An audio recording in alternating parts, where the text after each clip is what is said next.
River runs red, but the snow is bright.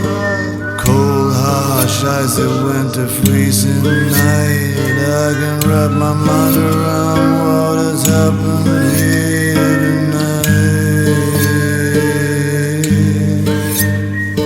The darkness of the vials, too much I give him, I give up.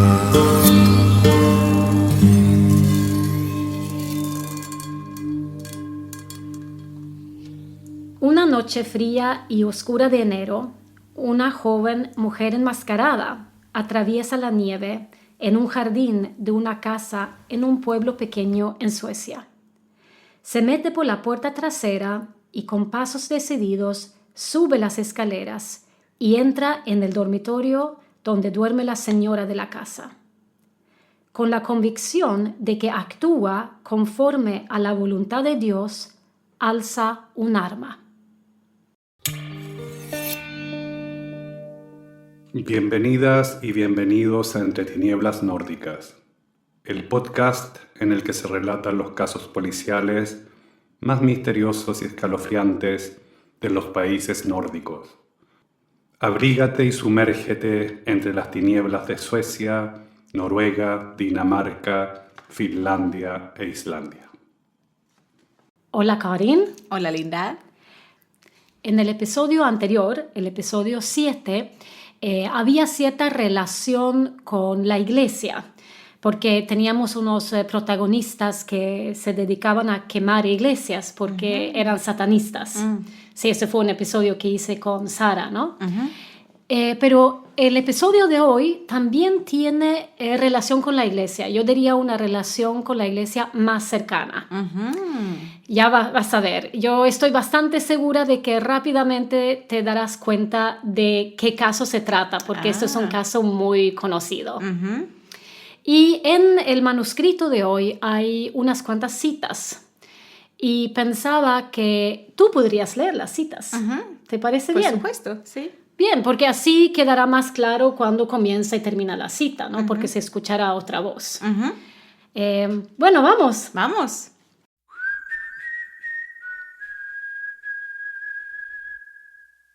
Knutby, que significa pueblo de nudo en Suecia, tiene unos 900 habitantes y está a 40 kilómetros al oeste de Uppsala.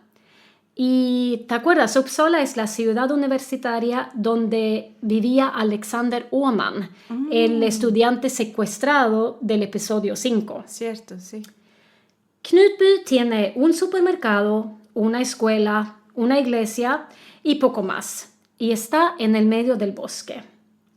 Antes del 10 de enero de 2004, era un lugar prácticamente desconocido para el resto del mundo.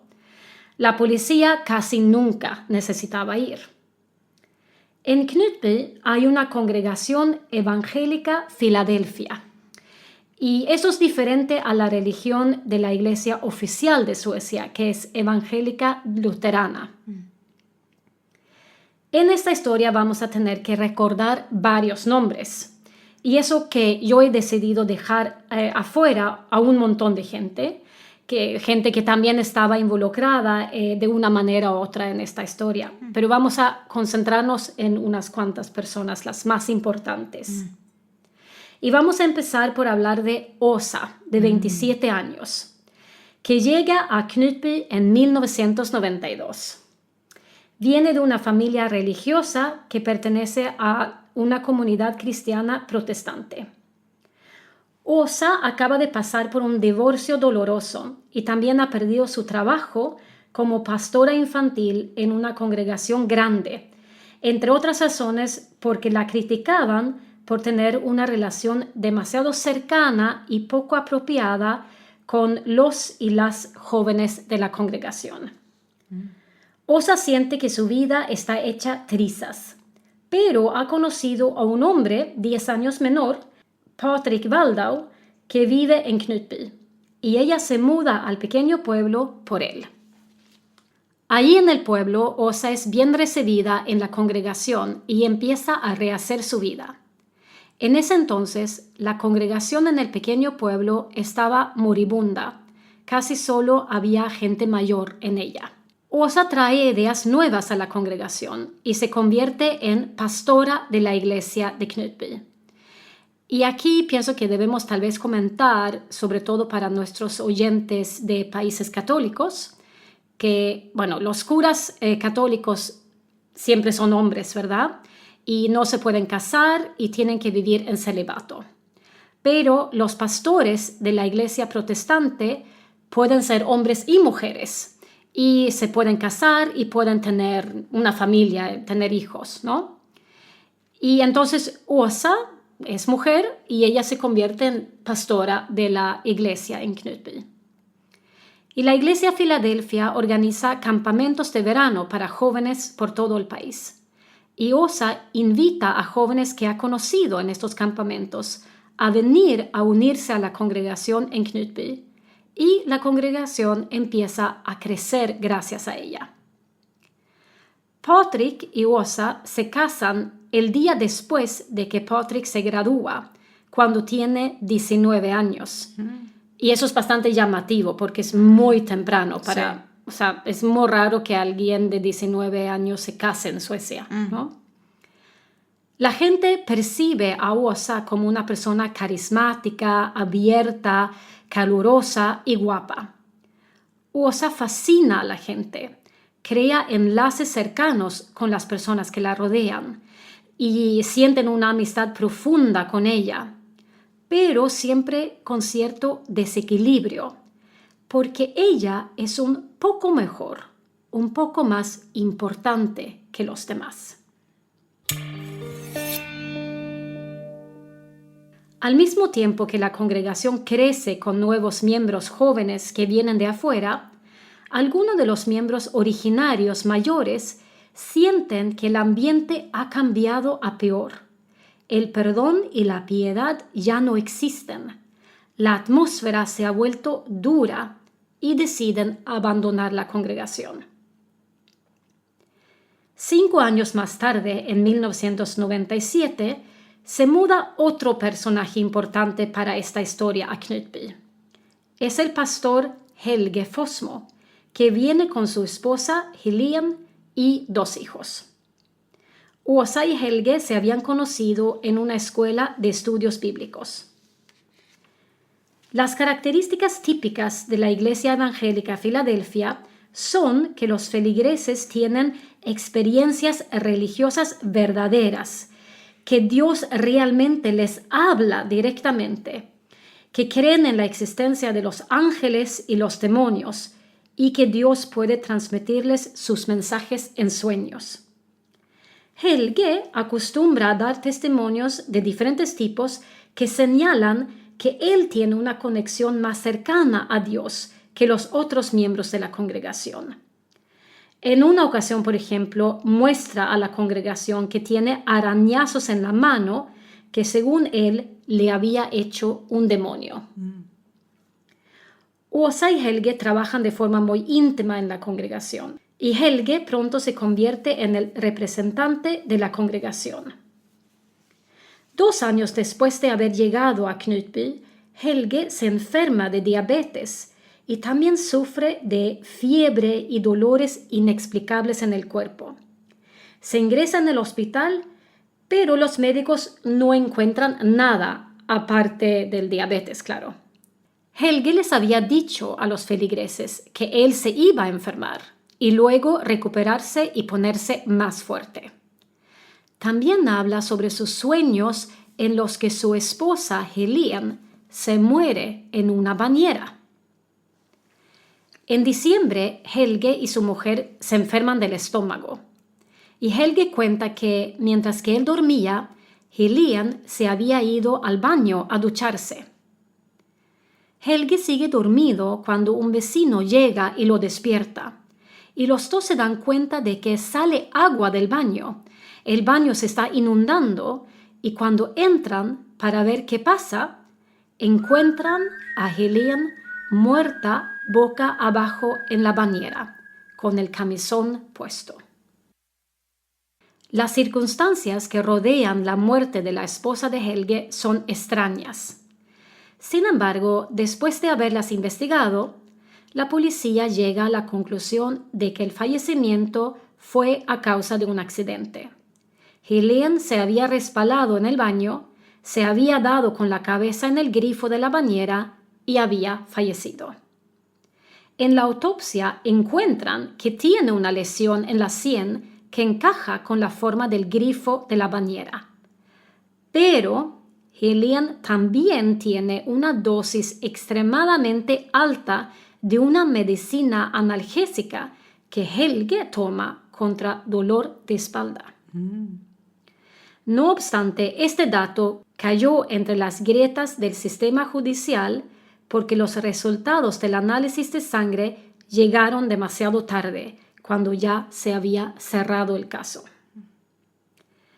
Tal vez las circunstancias, una comunidad cristiana en un pueblo pequeño y pacífico, la esposa de un pastor, hicieron que no se mirara más de cerca el caso. Entre tinieblas nórdicas. Solo unos meses después del fallecimiento de su esposa, Helge anuncia que se volverá a casar con Alexandra.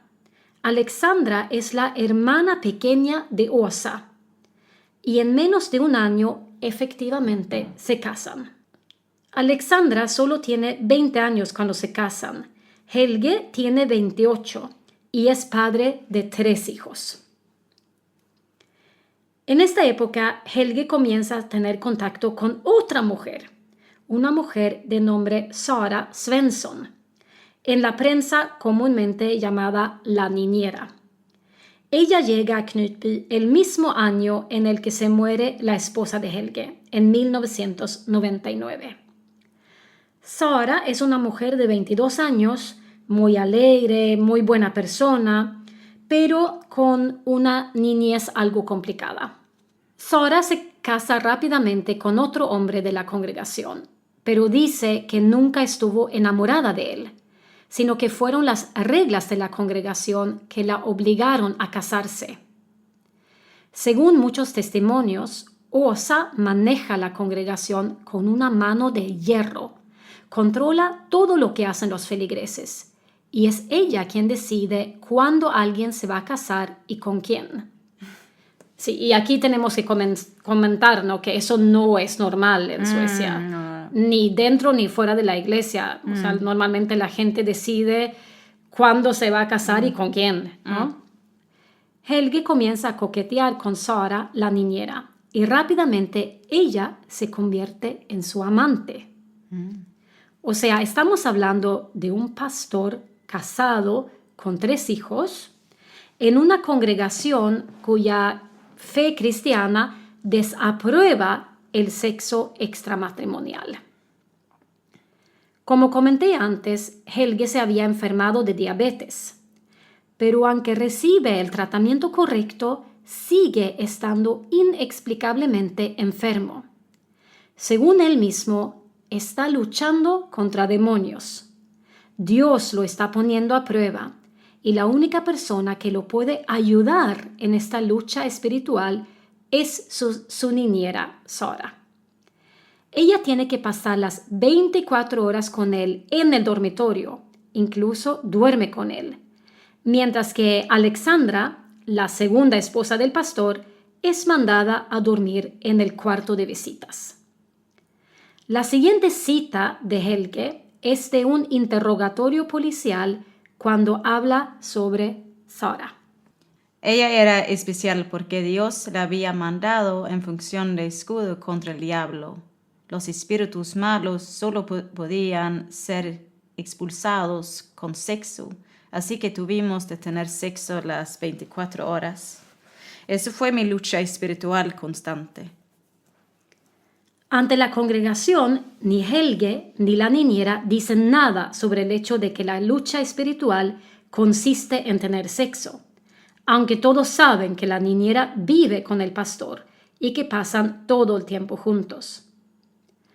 La táctica que tienen los pastores principales de esta congregación, Åsa y Helge, o mejor, llamémoslo por lo que realmente es, una secta. Pues la táctica de los pastores principales de esta secta es igual que en todas las otras sectas del mundo. Ir desgastando o destrozando poco a poco la autoestima y confianza en sí mismo de los miembros de la comunidad, hasta que no quede nada de fuerza de voluntad propia. En Knutby, Filadelfia, hacen justamente esto, categorizando a la gente como rätt o fel, es decir, como correcta o incorrecta. Si te etiquetan como incorrecto, quiere decir que has caído en desgracia.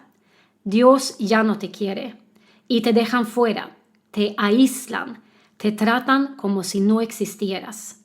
Y eso es uno de los castigos más antiguos y más duros que existe entre los seres humanos. Todos tenemos una necesidad, un instinto primal de pertenecer a una comunidad, de formar parte de algo. En Knutby podía ser clasificado como correcto un día, para el día después, de pronto y de forma totalmente arbitraria, caer en la categoría de persona incorrecta. Una característica recurrente de las sectas es ejercer control sobre los integrantes mediante el miedo a ser humillado y castigado delante de los demás. Los feligreses en Knutby vivían en constante temor de ser considerados incorrectos. Otra característica común de las sectas es que las mujeres tienen una posición inferior a los hombres, reciben castigos más severos y son sexualmente abusadas. En Knutby, más mujeres que hombres eran consideradas incorrectas y se creó un grupo de mujeres al que se llamaba el equipo de las vacas. Eran las que menos valían de todos. A Sara, la niñera, la etiquetan como incorrecta. Ella pasa por una pesadilla pensando que está condenada al infierno, que no vale nada, que Dios ya no la quiere. Y claro, está dispuesta a hacer lo que sea para ser bienvenida en la comunidad nuevamente. Otro truco del que se valen las sectas para controlar a sus integrantes es aislarlos del resto del mundo. Poco a poco van perdiendo el contacto con familiares y amigos que no forman parte de la secta. Comienzan a sentir un nosotros y un ellos muy fuerte. Y todos los que no forman parte de la secta son consideradas personas malas, peligrosas y condenadas. Esto obviamente es una táctica muy eficaz porque así no tienen ningún contacto con personas que piensen de forma distinta, personas que les pudiera alertar sobre el peligro en el que se han metido. Durante 8 meses, Sara vive encerrada en la casa de Helge. No tiene contacto con otras personas. No hay nadie de afuera que pueda ver lo que está pasando y decirle: oye, esto es una locura, están equivocados, te tienes que salir de ahí. Åsa la detesta, habla mal de ella, dice que ha caído en la desgracia total y la congregación la trata como a una paria. En total, Sara pasa 2 años como paria en la congregación y como esclava de Helge.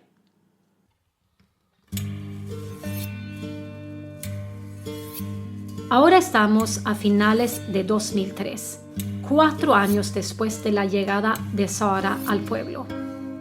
En la noche antes de un viaje que Helge y su esposa Alexandra van a hacer a Hong Kong para algún tipo de trabajo religioso, Sara entra en el cuarto de visitas donde duerme Alexandra y la ataca con un martillo. Alexandra se despierta e interrumpe el ataque. Y Alexandra solo recibe algunas lesiones menores. Por alguna razón, este incidente no se reporta a la policía y la pareja viaja a Hong Kong como planeado. La única consecuencia de esto es que a Sara la echan definitivamente de la congregación y ella deja el pueblo.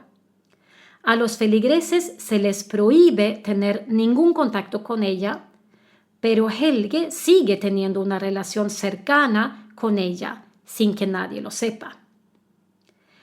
Helge le dice que debe vender las acciones que tiene y con el dinero comprar un arma para llevar a cabo su misión. Ella le pregunta si cree que realmente esa es la única manera en la que recibirá el perdón de Dios. Y él le contesta que sí, que es una persona desgraciada y que la única forma de recibir la misericordia de Dios es matar.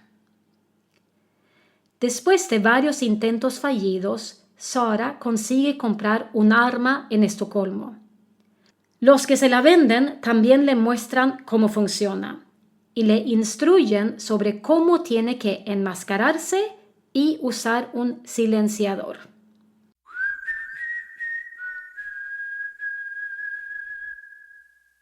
En enero, el año después, es decir, 2004, Sara viaja a Knutby.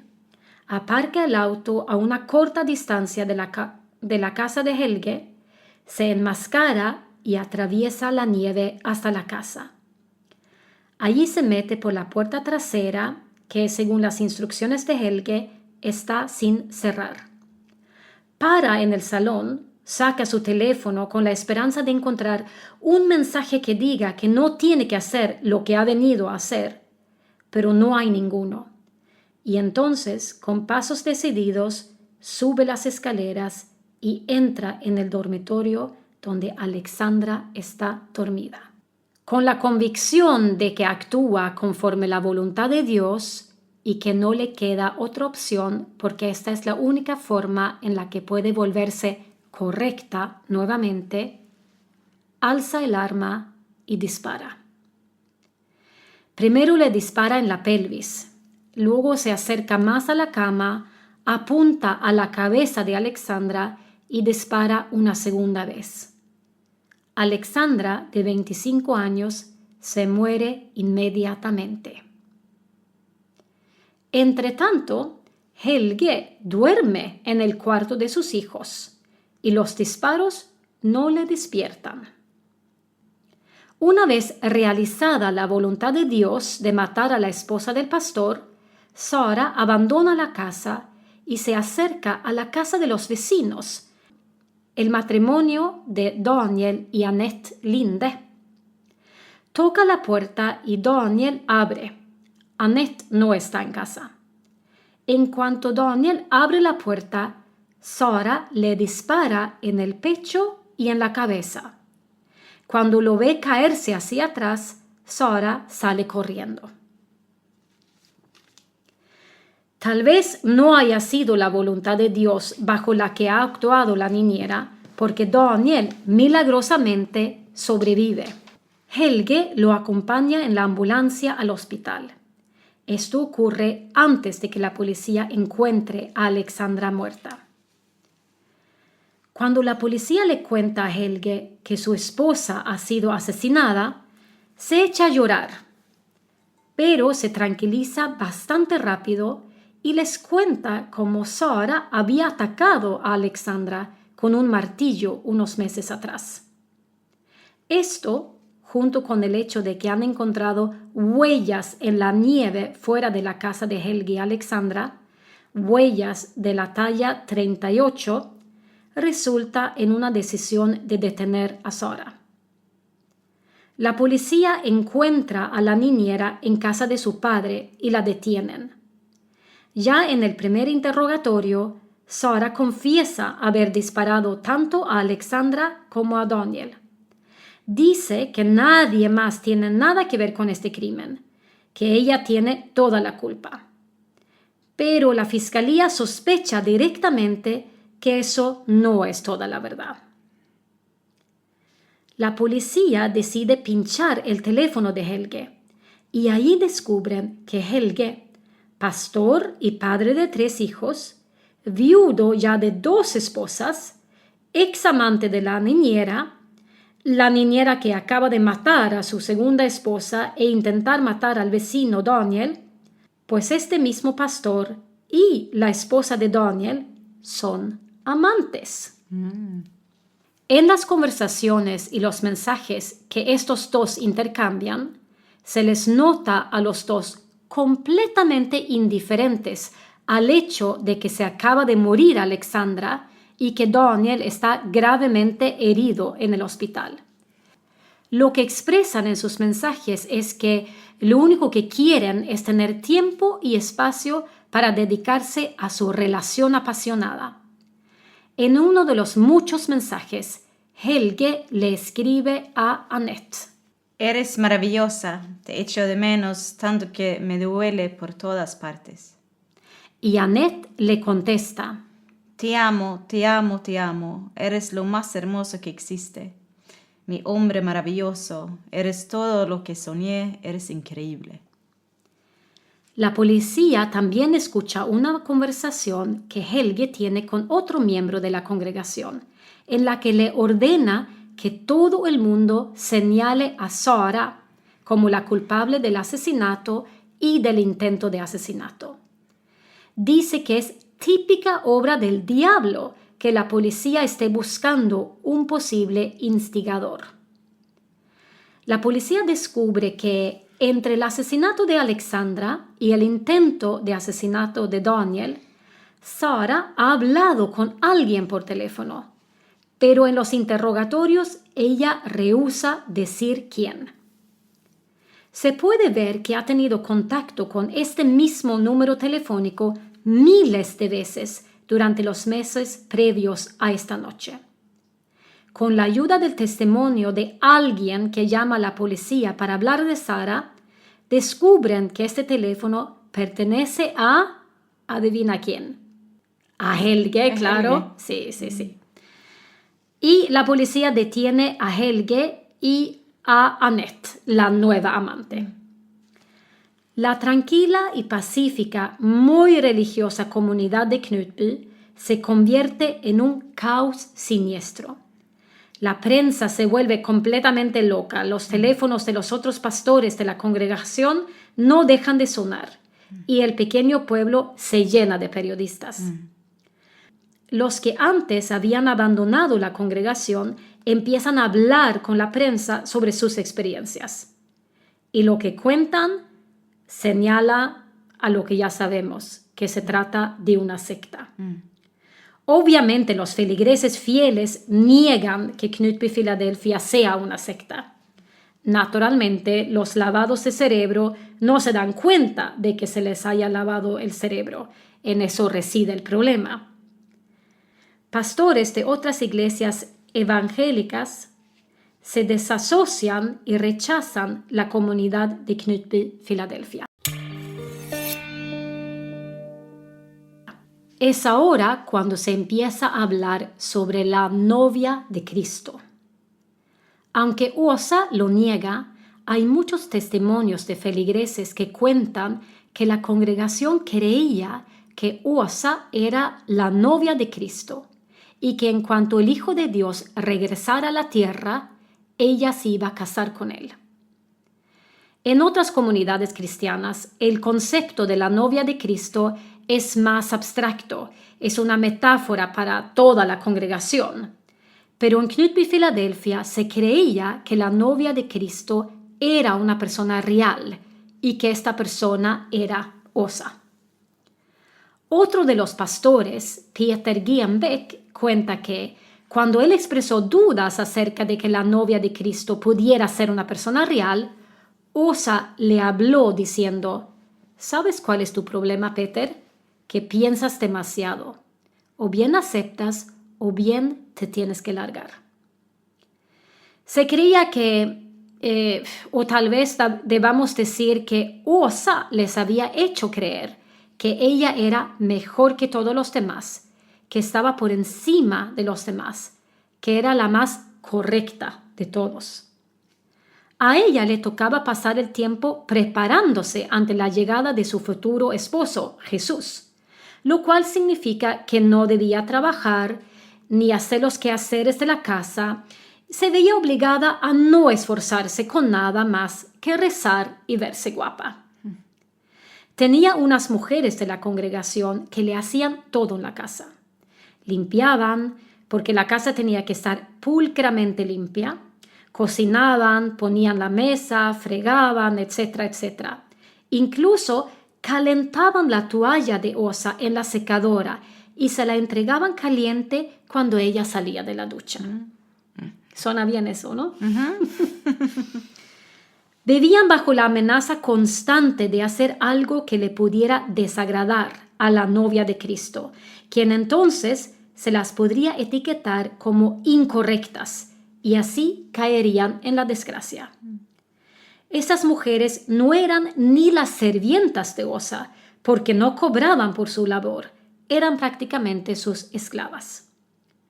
Osa niega rotundamente que ella fuera denominada la novia de Cristo.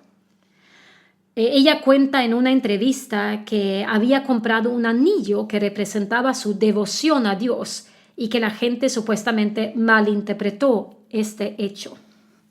Otra táctica de los líderes de sectas en el mundo es hacer creer a los integrantes de la secta que se acerca un cambio de algún tipo, un cambio muy grande para la humanidad. Comúnmente se trata del fin del mundo, en el que los únicos que sobrevivirán son los miembros de la secta. El hecho de vivir en una especie de brecha entre lo conocido y lo que está por venir, pues estudios han mostrado que esto puede resultar en que las personas que experimentan esta realidad alternativa son capaces de aceptar y cooperar en hechos muy inusuales de dudosa moral. Es decir, están como dispuestos a hacer cosas que normalmente no harían o a aceptar cosas que normalmente no aceptarían. Los feligreses de Filadelfia Knutby se encuentran en una especie de estado de emergencia, una ley marcial, porque están esperando la llegada cercana de Cristo, que vendrá para casarse con su novia, que vive entre ellos. En los interrogatorios policiales, la niñera Sara al inicio no quiere ni mencionar el nombre de Helge. Luego lo describe como una persona que la apoyaba y que la ayudaba. Poco a poco, la policía comienza a comprender que la influencia que Helge había tenido sobre Sara era algo fuera de lo común. Ella acaba por contar más y más sobre la historia de ellos dos. Le dice a la policía que ya años atrás Helge le había preguntado si ella estaría dispuesta a matar. Y ella le había contestado, no, nunca. Pero si Dios así lo desea, había preguntado Helge. Pero Sara insistió en que no sería capaz de matar. Sin embargo, años más tarde, cuando el proceso de desintegración de la fuerza de voluntad e integridad de Sara estaba más avanzado, Helge vuelve a preguntar y al final ella contesta que si fuera la única manera en la que ella podría recibir el perdón de Dios, entonces sí sería capaz de matar. Helge comienza a mandar mensajes de texto anónimos a Sara, con contenido enigmático. Los mensajes le decían que Sara se hallaba lejos de Dios, que era engreída y arrogante. Estos mensajes la dejaban destrozada. Aunque Sara sabe que el teléfono del cual vienen estos mensajes pertenece a Helge, Sara cree en serio que los mensajes no venían de él, sino que venían directamente de Dios. Hablando de lavado de cabeza, ¿no? Y estos mensajes podían decir cosas como: tienes que tomar una decisión y no pensar más. Busca una solución segura. El primero es tu obligación, el segundo puedes hacer por el amor. Sin embargo, estos mensajes fueron borrados y a la policía no le queda otra que creer en las palabras de Sara, las cuales naturalmente no concuerdan para nada con lo que argumenta Helge. Helge niega rotundamente todo lo que se le acusa. Helge explica que él no es el manipulador, sino el manipulado, y que la manipuladora es Osa, la novia de Cristo, que fue ella la que le mandó a convertir a la niñera en su esclava y que fue ella la que le mandó los mensajes enigmáticos a Sara. Bueno, en fin, lo de siempre, los culpables se echan la culpa el uno al otro. Pero Åsa nunca es acusada por el asesinato de su hermana Alexandra, ni del intento de asesinato del vecino Daniel. La policía no encuentra nada que indicara su involucro en estos hechos, y Åsa ni siquiera estaba en Suecia cuando todo ocurrió. Hasta 2 semanas antes del juicio, lo único que tiene la fiscalía contra Helge es lo que argumenta Sara que decían los mensajes enigmáticos que habían venido del teléfono del pastor. Pero justo 2 semanas antes del juicio, la fiscalía encuentra una compañía que logra recuperar los mensajes borrados y resulta que los mensajes concuerdan al pie de la letra con lo que había dicho Sara en los interrogatorios. Es increíble que Sara haya podido reproducir literalmente exactamente lo que decían los mensajes. Pero esto va muy de la mano con la personalidad de Sara, una persona muy cuidadosa, muy justa y sincera. Helge Fossmo se enfrenta a cargos por conspiración para cometer el asesinato de su esposa y del vecino Daniel. También por asesinato a su primera mujer, la que encontraron muerta en la bañera y que supuestamente había resbalado y quebrado la sien con el grifo. Sara se enfrenta a cargos por asesinato e intento de asesinato. En el juicio, Sara dice: Tenía tanto miedo de que Dios me abandonara. Cada día lo temía. Realmente intenté hacerlo todo para obtener misericordia. Pero lo único que me decía Helge era que yo no había cambiado, que era incorregible. Él podía terminar diciendo: eres tan asquerosa, pero igual te amo. La declaración de Helge en el juicio resulta poco creíble. Hay demasiadas cosas que no puede explicar de forma convincente. Cuando le preguntan a Helge por qué mandó todos esos mensajes de forma anónima a Sara, contesta: Supongo que quería ayudarle a Dios un poco a hacer su labor. El pastor Helge Fossmo es condenado a cadena perpetua por incitación al asesinato de su segunda esposa y por incitación a intento de asesinato en 2 ocasiones. La primera vez que Sara atacó a Alexandra con un martillo y por los disparos a Daniel, el vecino. Sin embargo, es exonerado del cargo por el asesinato de su primera esposa, ya que no se puede comprobar que su muerte no haya sido un accidente. La condena es considerada muy dura. Dicen que lo condenaron como si hubiera sido él mismo quien disparó. La cadena perpetua luego se convierte en una sentencia de 27 años de cárcel. Sara es sentenciada a tratamiento psiquiátrico obligatorio. Esto es una condena bastante común en Suecia cuando se considera que el culpable sufre de trastornos mentales demasiado graves como para encarcelarlo en una prisión normal.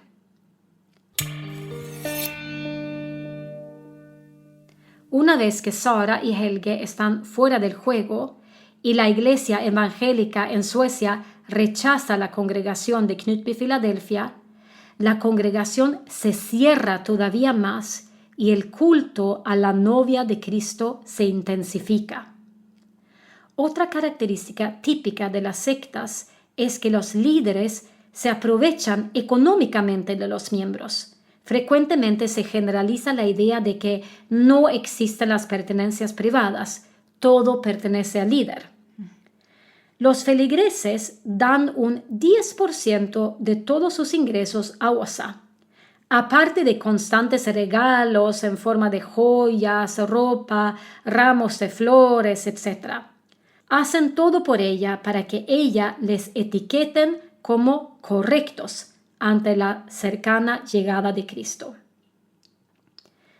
Con el nuevo pastor Urban Felt, la situación en la congregación se vuelve todavía más extrema. Las personas incorrectas son sometidas a humillaciones y castigos constantes. Una mujer cuenta cómo primero no le dejaban vivir en su propia casa, sino que tenía que quedarse en casa de unos vecinos. Y allí le obligaron a dormir en un colchón en el suelo. Y cuando ella no mejoraba, pues entonces la obligaron a dormir directamente en el suelo, sin colchón, y luego le quitaron la almohada también. Otras personas son obligadas a dormir en carpas porque son tan incorrectas que no se merecen dormir en una casa.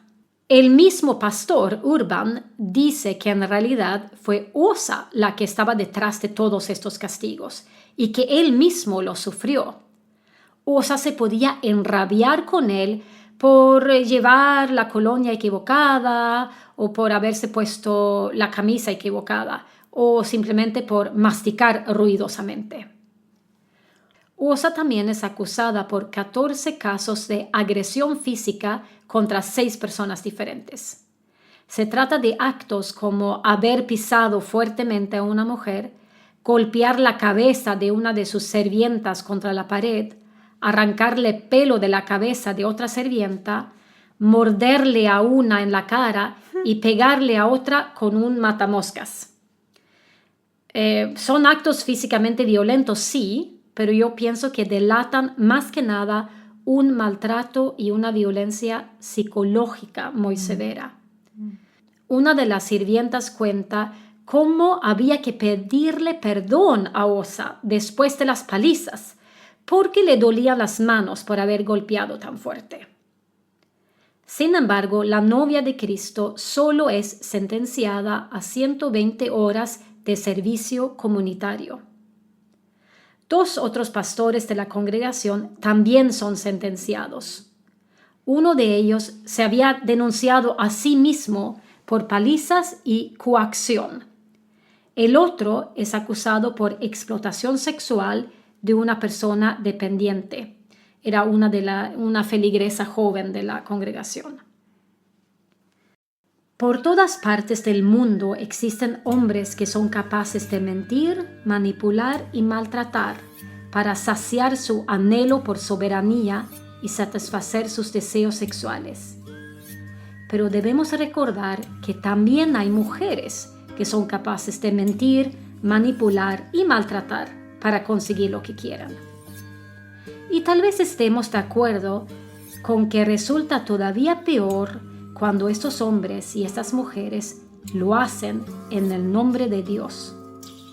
En el pequeño rincón del mundo que es el pueblo de Knutby, en Suecia, había un pastor casado con 3 hijos y una pastora también casada con 2 hijos, que mintieron, manipularon y maltrataron en el nombre de Dios. Si te ha gustado este episodio, sigue nuestro podcast y sigue Entre Tinieblas Nórdicas en Instagram o en Facebook para saber cuándo presentaremos el próximo crimen nórdico y para ver fotos de los episodios. En el texto del episodio puedes ver las fuentes en las que se basa el caso. Cortina musical compuesta e interpretada por Martin Lönegren. Voz introductoria Eduardo Jiménez Tornatore. Manuscrito hecho y presentado por mí, Linda, en compañía de Karin. Gracias por escuchar Entre Tinieblas Nórdicas. Tenía tanto miedo de que Dios me abandonara. Cada día lo temía. Realmente intenté hacerlo todo para obtener Misericordia. Misericordia.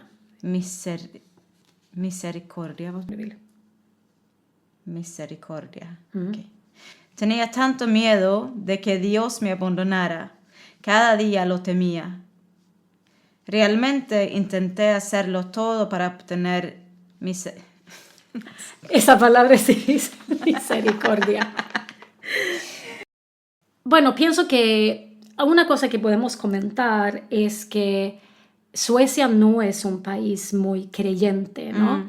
Yo encontré unos datos que dice que 93% de la población sueca no es creyente. Wow. Luego, bueno, hay que excluir a todos los emigrantes que vienen de otra religión, como por ejemplo hay muchos musulmanes creyentes en Suecia, ¿no? Sí. Pero creo que esos 93% se refiere a gente nacida en Suecia, que no es creyente. O sea, es una minoría bastante pequeña de gente que realmente va a la misa y así, ¿no? Se han escrito no menos que 8 libros sobre este caso. Y esos libros están escritos tanto por periodistas como por personas que formaban parte de la congregación. Y la periodista Karin Svärd hizo un documental que se titula Skotten i Knutby, eso significa los disparos en Knutby, y ella misma luego también hizo una película sobre Knutby que se llama Skotten i Knutby, vägen hem, los disparos en Knutby, el camino a casa. Y ella dice que la historia no es tan sencilla como la quiere pintar la prensa, pero yo pienso que nunca lo es, ¿no? O sea, como la prensa casi siempre simplifica las cosas, ¿no? Esta periodista dice que había feligreses que amaban su congregación y que recibieron mucho amor y una sensación muy bonita de comunión allí, ¿no? O sea, que no era todo malo. Åsa, la novia de Cristo, también escribió un libro que salió en 2007. Ah, cierto. Sí, Recuerdo eso, y ese libro se titula Kristi brud, vem kan man lita på? La novia de Cristo, en quien se puede confiar. Y la verdad es que ese libro he optado por no leerlo, simplemente porque mi respuesta a la pregunta del título del libro es, o sea, ¿en quién se puede confiar? Mi respuesta sería, pues en Åsa creo que no se puede confiar. Sí. Y por eso como que sentí, no quiero ni leer ese libro. Podemos mencionar que Åsa también ha hecho un álbum con música religiosa. ¿En serio? Sí, sí. No sabía. Se titula Mitt hjärta, mi corazón. Wow. Y escuché profundo. escuché la canción más escuchada de ese álbum. Está en Spotify. Y bueno, mejor no digo nada lo que pienso sobre esa canción. Pero bueno, podemos poner esa canción en una entrada sobre este caso, ¿no? En Instagram, donde se puede poner música también. Y luego también hay una canción en YouTube que es una especie de rap paródico sobre Knutby, que es bastante divertido. Y en el teatro de la ciudad de Uppsala se montó un musical que se centraba en la congregación, pero no en el asesinato. Un libro que sí leí es la biografía de Linnea Kuling. Y Linnea Kuling ella era adolescente durante el tiempo que tiene lugar todo esto, ¿no? Y ella vivía allí, formaba parte de la congregación. Y en el libro ella cuenta cómo durante muchos años ella fue obligada a vivir en la casa de Åsa. Solo le dejaban ir a ver a su familia un par de horas después de la misa los domingos. Porque, bueno, como antes mencioné que Åsa tiene un hijo y una hija, ¿no? Y la hija, que se llama Emma, tiene la misma edad que la autora de este libro, Linnea. Y Linnea cuenta en su libro cómo ella se convierte en la esclava de Emma. Y Emma se comporta de forma muy parecida a su madre. Se muestra cariñosa y amigable con Linnea en un momento, para luego, en otro momento y de forma totalmente arbitraria, darle la espalda. Mostrarse muy molesta y decepcionada con ella, aislándola y comportándose como si Linnea no existiera. O sea, la hija se comporta igual que su madre. Y Emma, por ser supuestamente la hija de la novia de Cristo, pues ella vale más que los demás jóvenes en la congregación. Y ella los trata como le da la gana. Y Linnea vive en constante temor de ser etiquetada como incorrecta por Emma. ¿Qué dices? Tú conocías este caso, ¿no? Sí, un poco, pero no todo. No todos los esos detalles. sí. No. No, porque bueno, también fue hace tanto tiempo que uno se ha olvidado un poco de los detalles, ¿no? Pero a mí me impactó mucho el libro escrito por esta Linnea Quigley, ¿no? Porque claro, ella cuenta desde adentro cómo ella lo vivió todo. Ella no habla mucho en su libro sobre los disparos y eso, sino que más sobre su experiencia en eso de vivir en la casa de Osa, ¿no? Y ella cuenta como una de las otras adolescentes o jóvenes de la congregación, ella de alguna manera llega a conocer un chico que no forma parte de la congregación, supongo que por internet. Y estos dos comienzan a salir juntos, ¿no? Y supongo que este chico, como está afuera, bueno, él le dice a la chica esta que no me acuerdo cómo se llama, como, esto es una locura, pero ¿en qué estás metida? ¿No? Como que él le hace darse cuenta de lo raro que es todo, ¿no?